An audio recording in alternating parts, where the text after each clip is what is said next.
kabar? Saatnya Anda menyimak berita Sumatera Utara bersama saya Tabita Putri. Sejumlah berita menarik akan kami sajikan untuk Anda. Berikut 3 berita utama hari ini. Tim Reskrim Polsek Medan Labuhan menangkap 2 pria yang diduga sebagai pelaku pencurian dengan kekerasan di Kecamatan Medan Labuhan, Kota Medan.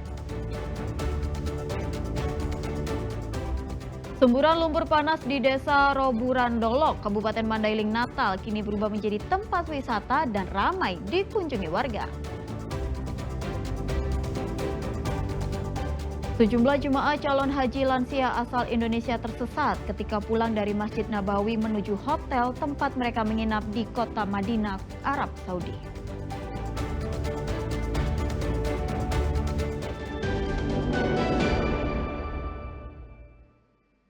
Informasi pertama, tim unit Reskrim Polsek Medan Labuhan menangkap 2 orang pria yang diduga sebagai pelaku pencurian dengan kekerasan di Kecamatan Medan Labuhan, Kota Medan.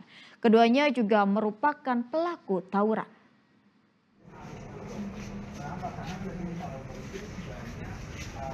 Tim unit Satuan Reserse Kriminal Polsek Medan Labuhan kembali menangkap 1 orang komplotan perampok bernama Angga berusia 20 tahun. Pelaku melukai korbannya di kawasan Yong Panah Hijau, Kelurahan Labuan Deli, Kecamatan Medan Marelan pada 25 Februari lalu. Penangkapan ini merupakan pengembangan kasus setelah menangkap seorang pelaku lainnya bernama Rizwan pada 7 Mei. Berdasarkan hasil penyidikan, kedua tersangka terbukti melakukan pencurian dan kekerasan hingga korbannya mengalami luka serius dan menjalani perawatan di rumah sakit. Saat kejadian, korban yang mengendarai motor terjatuh karena sabetan senjata tajam oleh pelaku bernama Rizwan. Setelah korbannya terjatuh, Rizwan melarikan sepeda motor korban. Melalui informasi warga, petugas menangkap Rizwan terlebih dahulu di Terminal Pelabuhan Belawan saat hendak kabur ke Batam pada 7 Mei. Setelah melakukan pengembangan, petugas melakukan penangkapan terhadap tersangka Angga pada tanggal 11 Mei. Saat melintas di Yong Panah Hijau, para pelaku Siswandi yang pertamanya udah kita tangkap duluan, itu mengayunkan barang kepada korban. Nah, hasil penjualan barang itu, kereta itu dijual oleh Angga yang baru kita tangkap bersama tim Macan Polres Belawan. Bang, si Angga ini sendiri Bang katanya juga terlibat dalam aksi tawuran Bang. Seperti apa Bang? Jadi dua-dua ini kalau di lapangan itu disebut penghemah tawuran. Mereka berdua ini yang sering tampil di depan. Nah, sehingga kita juga bagi target 2 orang ini juga target untuk kita banyak peristiwa-peristiwa tawuran yang dilakukan mereka, sering membawa senjata. Kedua pelaku ini Bang udah pernah masuk penjara sebelumnya Bang? Jadi Rizwandi yang sebelumnya itu juga merupakan residivis, ada kasus pembacokan, ada kasus penganiayaan, ada 5 kasus yang dialami. Nah, sedangkan kedua pelaku terancam hukuman 7 tahun kurungan penjara. Muhammad Hamdani melaporkan dari Medan. berapa orang? 8 orang. Pencurian sepeda motor di sebuah wihara di Kota Medan terekam kamera pengawas. Dalam aksinya, pelaku mematahkan stang motor yang terkunci sebelum membawa kabur motor curian.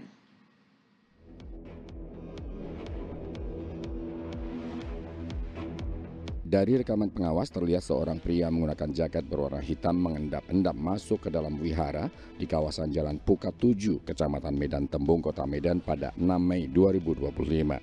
Melihat situasi wihara yang sepi, pelaku langsung menghampiri sepeda motor milik pengurus wihara yang diparkir di halaman samping wihara.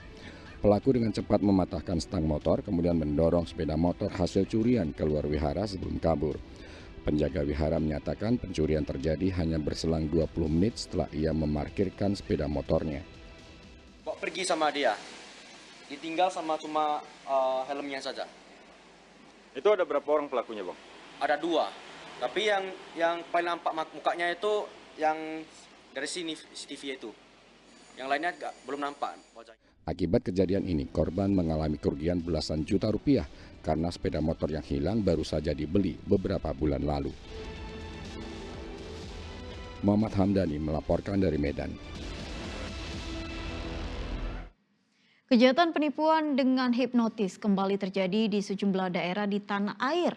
Korban dibuat tidak sadar oleh pelaku sehingga mengikuti semua kemauan pelakunya. Barang berharga pun lenyap tanpa sisa.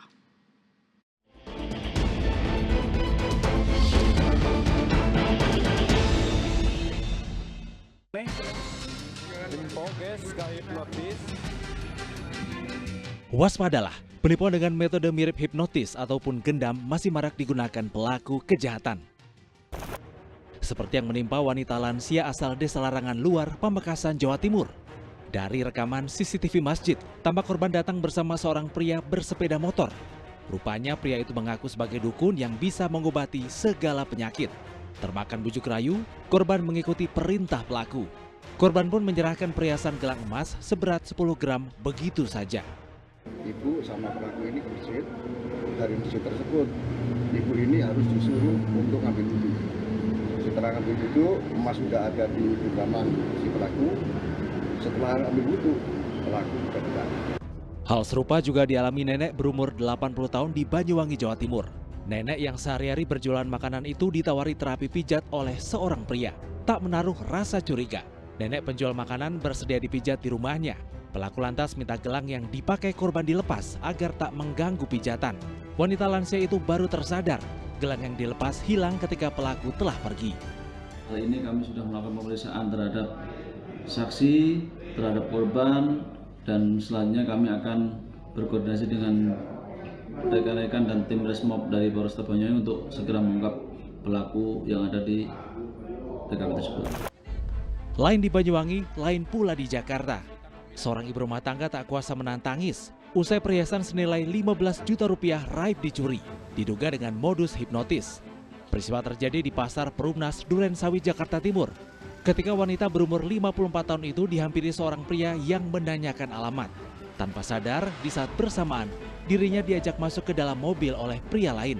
Korban baru menyadari perhiasan dilucuti setelah diturunkan di tengah jalan dengan diberi uang 5.000 won atau sekira 60.000 rupiah. Kejahatan dengan modus mirip hipnotis atau gendam biasanya menyasar seseorang yang tengah dalam kondisi fisik dan psikis lemah, sehingga mudah hilang konsentrasi. Oh guys, hipnotis. Ya, orang dalam kondisi tersebut lebih mudah dipengaruhi alam bawah sadarnya, sehingga akan menuruti permintaan pelaku.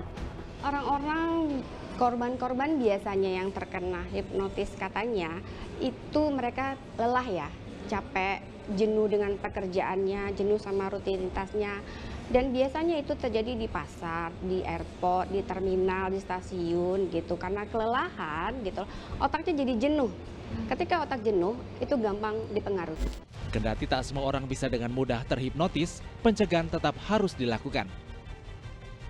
Jangan biarkan pikiran Anda kosong sehingga hilang konsentrasi. Tingkatkan kewaspadaan bila mana diajak berbincang oleh orang asing, termasuk yang baru saja dikenal. Bila kondisi lemah dan lelah, segera cari tempat istirahat yang aman. Tim Liputan melaporkan.